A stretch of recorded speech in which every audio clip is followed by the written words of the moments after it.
Oi leitores, tudo bem com vocês? Sejam muito bem-vindos a mais um vídeo aqui do canal. O meu nome é Raíssa e hoje a gente vai falar sobre um dos livros infantis mais polêmicos da história. Mas antes da gente começar, eu vou pedir para você se inscrever no canal e compartilhar esse vídeo com outros leitores para que o canal possa continuar crescendo. Eu também queria agradecer a Literatur, que está me ajudando a fazer esse projeto aqui com vídeos mais longos, de curiosidades de livros para vocês. Para quem não conhece, a Literatur é um clube de assinatura de livros seminovos, muito bem selecionados e em ótimo estado de conservação. Eles têm 5 categorias diferentes para você sempre receber na sua casa um gênero que você gosta. Eles têm um dos melhores preços do mercado e é claro que seguidor e inscrito meu tem desconto. Se você usar o cupom PAPELIST25, você consegue 25% de desconto nos 3 primeiros meses da sua assinatura. Vou deixar o site deles aqui na descrição e aí depois que você terminar de assistir esse vídeo, você vai lá conferir. Muito bem, leitores, pelo título e pela thumb, vocês já sabem qual livro a gente vai falar hoje, que é A Fantástica Fábrica de Chocolate. Eu não fazia ideia que o filme A Fantástica Fábrica de Chocolate tinha livro, tá? Eu descobri recentemente, um pouquinho antes da gente decidir fazer esse vídeo. E o autor também escreveu Matilda. Sim, do famoso filme, né, de muito tempo atrás, que a gente viu na nossa época de criança. Sim, também foi escrito pelo mesmo autor. E eu tô falando do Roald Dahl, que nasceu em 1916 e faleceu em 1990 em Oxford. Ele foi um escritor e poeta britânico, ele se especializou em livros infantis e ele vendeu mais de 250 milhões de cópias pelo mundo. É muita coisa, gente. Então, assim, ele fez um grande sucesso. E é claro que além de A Fantástica Fábrica de Chocolate e Matilda, ele também tem muitos outros livros publicados também. Além de ser escritor e poeta, ele foi combatente da Segunda Guerra Mundial pela Força Aérea Britânica e ele se tornou um dos maiores ases ou aces da Força Aérea. Então, um as, ele é um combatente que consegue abater mais de 5, ou pelo menos 5 aeronaves inimigas, e ele conseguiu abater 12 aeronaves. Isso foi durante a Batalha de Atenas em 1941, uma guerra greco-italiana, que foi um desdobramento da Segunda Guerra Mundial. Então é isso, né, gente? Pelo jeito, a gente só tem autores aqui nesses vídeos de polêmica que tem um currículo em comum, né? Porque a gente falou de um autor no primeiro vídeo, que eu vou deixar o link aqui pra vocês conferirem nos cards, que ele, além de ser escritor e médico, ele foi campeão olímpico. E esse aqui, além de escritor, ele foi combatente da Segunda Guerra Mundial, então a gente tem currículos recheados aqui nesses vídeos, como vocês podem estar percebendo. Só que o Roald Dahl, ele se envolveu em muitas polêmicas, muitas, enquanto vivo, seja em suas falas, seja em suas obras, e uma dessas polêmicas é o antissemitismo. E isso é até contraditório, né, gente? Porque como ele foi combatente pela Inglaterra, que foi inimiga da Alemanha na Segunda Guerra, ele tem uma postura antissemitista, que era uma das características da Alemanha nessa época, é muito contraditório, né? Em muitas declarações à imprensa, ele declarou que era contra a criação do Estado de Israel em 1947. Para quem não sabe, o Estado de Israel foi criado depois da Segunda Guerra Mundial para abrigar os judeus que sobreviveram. E ele foi veementemente contra a criação desse Estado. Ele escreveu uma resenha de um livro chamado God Cried, do autor Tony Clifton, um livro de fotos sobre a invasão israelita no Líbano em 1982. E aí ele escreveu o seguinte: foi ali que todos nós começamos a odiar Israel. Todos que lerem esse livro se tornarão violentamente anti-israelitas. E aí ele falava que ele não era antissemitista, que ele não era contra os judeus, apenas contra Israel. Em 1983, durante uma entrevista, ele falou o seguinte: há um traço no caráter judaico que provoca animosidade. Quer dizer, há sempre uma razão para que algo anti qualquer coisa exista. Até mesmo H, não posso falar o nome dele, tinha seus motivos para implicar com eles. Eu já vi que eu vou ter que ter muita paciência pra gravar esse vídeo, gente, pelo amor de Deus. Então essas falas foram extremamente preconceituosas, extremamente antissemitistas, e nas obras dele também acontecia isso. Ele teve uma obra, um conto, na verdade, chamado Madame Rosette. E ele utilizava de estereótipos judeus da época para representar essa protagonista. E ele ainda falava no livro que essa protagonista era uma síria judia velha e imunda. E não é só de antissemitismo que esse autor é banhado em polêmica. Ele também teve posicionamentos muito racistas enquanto vivo, e isso era tanto em suas falas quanto em suas obras também, principalmente em suas obras, tá? Em alguns livros do autor, ele usava muitos estereótipos pejorativos com personagens negros. Então, no livro O Bom Gigante Amigo, o autor reproduziu o estereótipo chamado Zip Coon, que é um negro já liberto, só que ele é burro, considerado burro, né, com lábios muito protuberantes, abusado e com forte sotaque. E quando ele foi acusado de racismo por essa obra, ele falou assim dele: não, eu já lidei com esse personagem, eu já diminuí o tamanho do beiço dele. Como se o problema realmente estivesse na característica física do personagem e não no que ele atribuía ao caráter dele, né?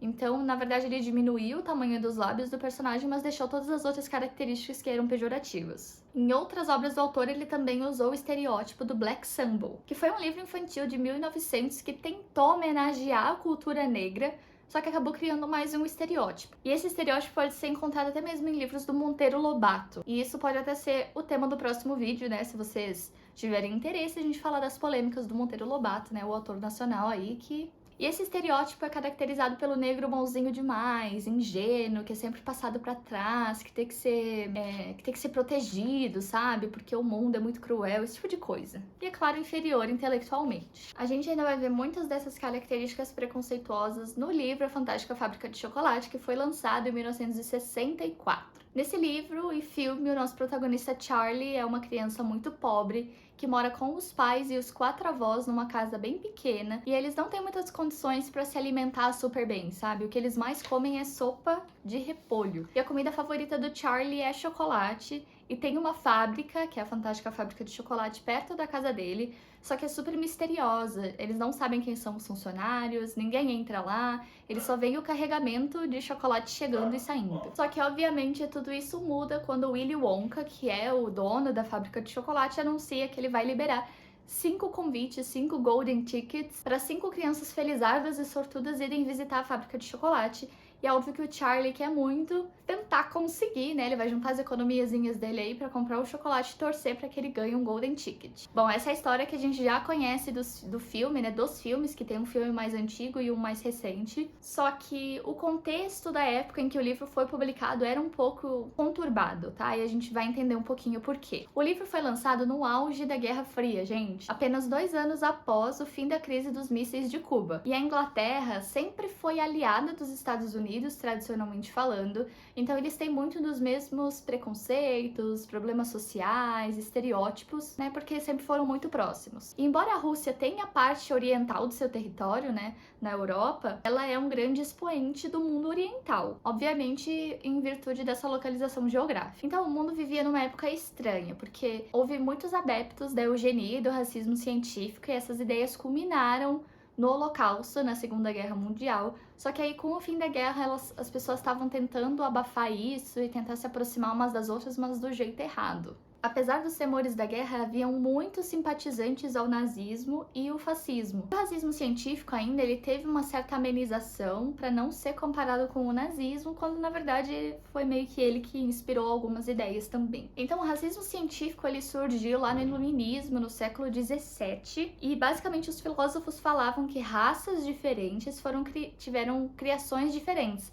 É como se um deus tivesse criado o europeu, outro deus tivesse criado o africano, outro deus tivesse criado o asiático. E foi basicamente no século XVIII, com o Linneu, que a gente estudou nas aulas de biologia, que isso acabou sendo reforçado cientificamente. Ele basicamente catalogou a fauna e a flora aí do mundo todo, e ele dividiu os seres humanos em 5 variedades: os americanos, europeus, asiáticos, africanos e monstruosos. Na categoria monstruosos, ele colocaria seres mitológicos, como gnomos, gigantes e tudo mais, só que infelizmente essa classificação também inclui os deficientes. E até hoje, há quem diga que essa teoria do Linneu é consumada, é verdadeira. Então, basicamente, um cientista e biólogo abriu a porta do racismo científico para a população, porque ele basicamente confirmava que os europeus de fato não são da mesma espécie que os africanos. Então, os europeus seriam iguais, melhores ou piores que os africanos. Iguais, eles não se viam por conta da diferença do tom de pele. E inferiores também não, obviamente, porque eles justificavam isso falando que eles têm a maior produção cultural aí do mundo, então, obviamente, eles seriam superiores aos africanos. E é aqui que foi plantada a sementinha do racismo científico. Após a Segunda Guerra Mundial e depois da divisão clara entre igreja e Estado, o racismo científico foi perdendo um pouco a força, ainda bem, né? Só que ainda ficou na cultura popular por muito tempo. A título de curiosidade, teve,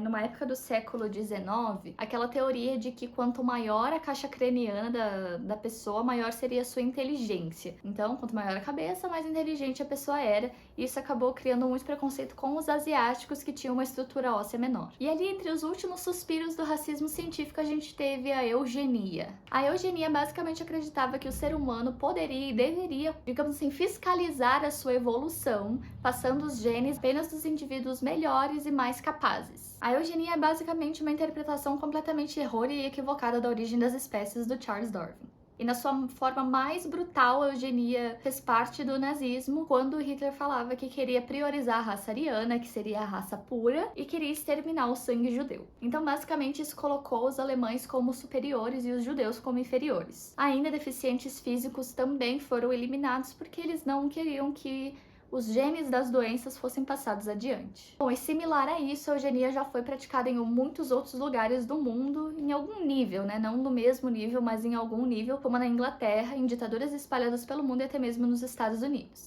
Houve um movimento eugenista no Brasil e adivinhem quem fez parte? Exatamente Monteiro Lobato, ele estava lá. E isso foi no século XX. Então esse movimento eugenista defendido por muitos intelectuais no Brasil é bastante similar à versão praticada em A Fantástica Fábrica de Chocolate, que a gente vai entender daqui a pouquinho. Então a crença basicamente era assim: não vamos matar os negros, nada disso, vamos colocá-los na sociedade. Aí que você pensa, ai, que bom. Só que aí eles falavam assim: não, mas vamos casar os negros com as mulheres brancas, porque afinal de contas o melhor gene vai prevalecer, então o gene negro vai acabar sucumbindo em alguma hora. Obviamente isso não se comprovou na prática, mas era basicamente o que o Doll acreditava. Todos esses estereótipos que a gente encontra na literatura acabaram vindo de certa forma com a integração do negro na sociedade americana e na europeia. Em 1860, a escravidão já tinha sido abolida da Europa e dos Estados Unidos, só que nessa época ainda, obviamente, algumas pessoas viram esse fim da escravidão, mas acabaram sendo acostumados a ver pessoas negras em posições inferiores, em posições hierárquicas subalternas, e os ex-escravos foram vistos dessa forma também. Então, mesmo as crianças daquela época ainda tinham pensamentos muito racistas, porque, por exemplo, os avós delas tinham vivido a escravidão, entende? Então, basicamente, o fim da escravidão não representou, obviamente,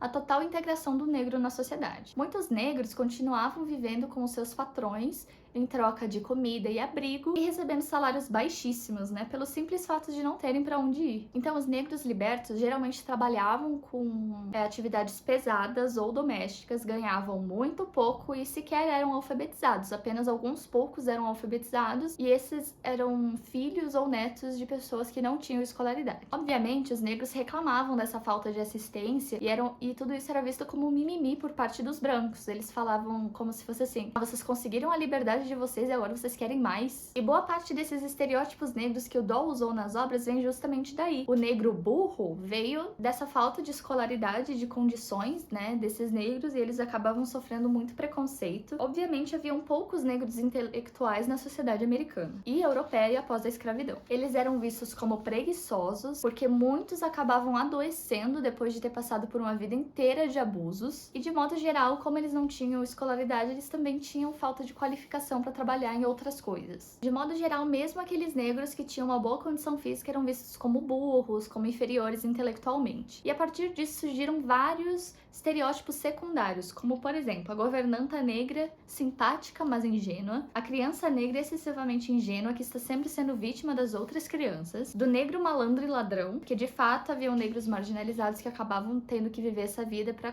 ter o que comer, e da mulher negra vulgar, porque eles tinham a ideia de que as negras queriam se casar com homens brancos para garantir uma boa vida, então elas eram vistas como mulheres fáceis. Bom, a gente entendeu os antecedentes da obra da Fantástica Fábrica de Chocolate, agora a gente vai entrar na polêmica em si. Na obra do Roald Dahl, os Oompa-Loompas, na verdade, eles são pigmeus africanos que vieram da África escravizados. E isso não é especulativo, gente, isso é falado no livro. Segundo a narrativa, como a Grã-Bretanha tinha proibido a venda de escravos em 1807, Willy Wonka trouxe os Oompa-Loompas para a Inglaterra escondidos em caixas de embalagens em condições subhumanas. Ainda, para piorar a situação, ele falava que trouxe chicotes de todos os formatos e tamanhos. Na importação, dos Oompa Loompas. E quando perguntado do porquê ele trouxe vários chicotes, ele responde o seguinte, que ele tinha que bater o creme do chocolate, que em inglês acaba tendo um trocadilho que poderia ser entendido como açoitar o creme do chocolate, que seriam os negros. E para amenizar a situação, ele disse que os Oompa Loompas são muito felizes trabalhando em troca de chocolates grátis. Em 1972, ele foi muito criticado, ele se envolveu numa polêmica com Eleanor Cameron, que é outra autora de livros infantis, e ela falou que a Fantástica Fábrica de Chocolate era racista, hipócrita e pueril. E aí ele rebateu com a seguinte frase: acredito que sou o melhor crítico de livros infantis que você, pois tenho 5 filhos e você nunca teve nenhum. Esse foi o grande argumento dele contra a afirmação de que ele era racista. Bom, o Roald Dahl, ele obviamente não se considerava racista, ele tinha certeza que os negros eram inferiores e mereciam sem respeito e dignidade, mas que não deixavam de ser inferiores, entendeu? Eles deveriam ser protegidos pelas pessoas brancas. É exatamente o que o Willy Wonka faz, porque ele basicamente resgata os Oompa Loompas de uma tribo africana para serem seus escravos na fábrica de chocolate. Ainda ele fala que o protagonista do livro, Charlie, ele iria ser negro. Aí ele ia fazer essa homenagem, o personagem iria ser negro, e ele não fez isso porque o livro não ia vender bem com o protagonista negro lá na Europa e na América. Então, ele não fez um protagonista negro porque ele não queria perder dinheiro. E basicamente, se o personagem fosse negro, ele ia se encaixar no estereótipo de menino negro, pobre, coitadinho, né? Então, bom, obviamente o livro fez muito sucesso quando lançado, ele ganhou 2 adaptações, né? E tem até uma especulação que uma série ou filme novo vai sair em breve. Só que, obviamente, uma minoria barulhenta, como ele chamou, apontou inúmeros problemas tanto no filme quanto no livro. E, na verdade, a família do autor teve que se retratar. Em 2020, eles fizeram um depoimento se desculpando por todas as atrocidades que o Roald Dahl acabou falando enquanto era vivo. Alguns movimentos mais recentes têm pedido para que os streamings coloquem um aviso de racismo, né, de ideias racistas em filmes e séries mais antigos. E eu acho super válido isso, viu? O filme de 2005 do Tim Burton, que é o mais famoso, acabou trocando a cor de pele dos Oompa Loompas para tentar afastar esse estereótipo racista de pigmeus africanos. O filme de 71 já não teve a mesma preocupação. E é claro, gente, que a polêmica não para por aí. A gente teve uma polêmica mais recente com uma capa nova que lançaram do livro. Então, em 2021, houve a comemoração de 50 anos da obra, e aí a editora Penguin quis fazer uma capa comemorativa para tentar atingir o público mais adulto e não só o público juvenil e infanto-juvenil. Então eles pensaram numa capa mais elaborada. Só que o problema é que eles se inspiraram no livro Lolita, que é basicamente uma história que retrata a pedofilia, um homem de meia idade que se envolve romanticamente com uma menina de 12 anos. E aí a capa, o resultado da capa é esse aqui que eu vou deixar na tela pra vocês, e assim, o Roald Dahl já se envolveu em tanta polêmica que ele não precisava de mais essa, entendeu? Principalmente depois que ele já tinha morrido, né? Mas tudo bem, a capa realmente ficou sinistra, não tem, parece, nenhuma correlação com a história, eu achei péssimo. Então é isso, gente. A gente viu aqui nesse vídeo que uma obra muito famosa, né, acabou tendo muito racismo dentro. A gente nem imaginava, eu não conseguia imaginar, porque eu só vi o filme do Tim Burton, né? Então é muito difícil pensar nessa obra com esse viés. Então eu achei super interessante, quis trazer pra vocês, que nem tudo é o que a gente pensa, né? Às vezes a gente vê o filme, uma adaptação, e pensa que é tudo as mil maravilhas, mas quando a gente vai ali no original e no que o autor pensava, tem muita coisa por trás. Fica aqui a reflexão. E me conta nos comentários se você sabia dessas polêmicas ou não, se você sabia que o filme, na verdade, era uma adaptação literária, né? Inclusive, eu fiz um vídeo falando de filmes que, na verdade, são adaptações literárias, filmes famosos. Se você não viu, eu peço pra que você assista depois desse vídeo aqui. E eu quero agradecer a sua atenção até aqui, gente. Muito obrigada por assistirem mais um vídeo com curiosidades literárias. Se vocês tiverem alguma ideia de vídeo, vocês também podem deixar nos comentários que a gente vai dar uma olhada. E é isso, muito obrigada. Não esquece que a gente tem um compromisso marcado semana que vem com o próximo vídeo. Um beijo! Tchau! Sejam muito bem-vindos a mais um vídeo aqui do canal. Uma grega. Ainda tinha um pensamento.